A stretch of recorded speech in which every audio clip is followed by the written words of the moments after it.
he has tasked the humans with subduing, the earth, stewarding it, ruling it, again, some of these verbs, these ideas. If it was perfect, you wouldn't need to do that.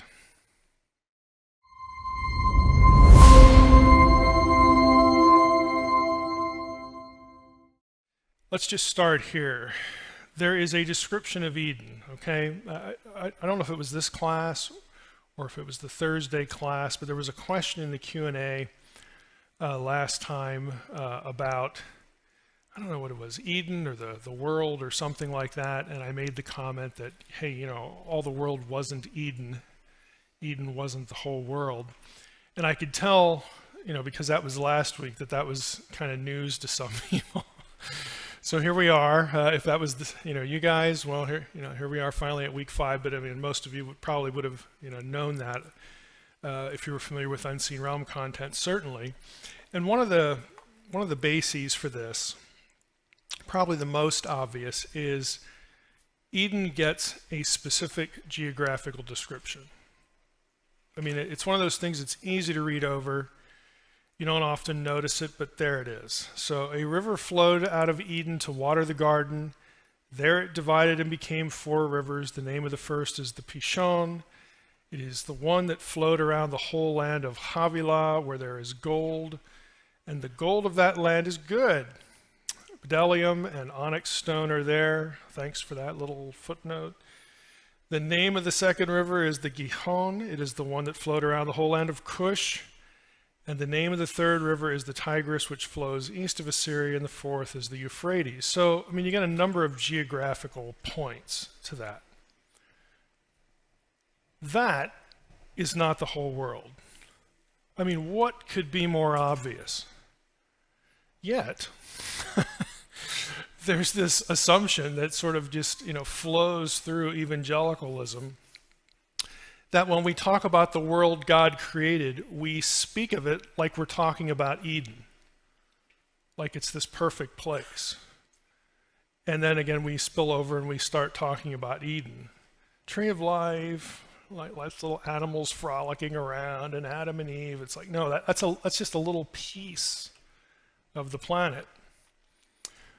So for some reason, we often just sort of conflate these things, probably just because of tradition. That's just the way stuff gets talked about, and we don't often stop to think about it. But it's very clear. This is a little spot on the earth. It has specific geography. Another indication of this is Genesis 1:31. Before we even get to the geography, God saw everything he had made. Behold, it was very good. There was evening and the morning, the 6th day. Okay, the text says it was very good. Okay, it doesn't say it was perfect. Now, you don't need to drill down into word study, which I'm going to do in a moment here. All you need to do is think about what Adam and Eve are tasked with. We've had that in chapter 1 before God says, hey, it's very good. I'm looking at it. Good, I like what I've done here. He has tasked the humans with subduing, the earth, stewarding it, ruling it, again, some of these verbs, these ideas. If it was perfect, you wouldn't need to do that. If it was perfect, like there's no work here left to do, then, you'd find some other way to describe it. So that's a little bit of a hint, but if you drill down into the vocabulary, we will find here, let me see which one I have here. Here's Tov. This is why we got the yellow highlights. This is good. We saw this last week, Tov and Ra, good and evil. And in the ESV, it's translated, like you'd expect, good, better, well, best, again, a superlative idea. But over here is a different term, tamim, and this is where you get the notion of something without blemish. Something that we might use a term like perfect. There's no problem with it.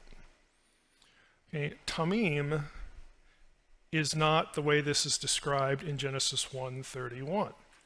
If we turn our little interlinear pane on, we click on very good, it's tov ma'od. Tov, good, ma'od is an adverb, very, or extraordinarily. It's not tamim. So again, there are these little things in the text that kind of hint at, well, there's something to do here. It's good, it's really good, but it could be better. Or it needs maintenance, or it needs, it's not, the rest of the world's not like fixer-upper state, but it's not Eden either. Okay, there's a little bit of a difference.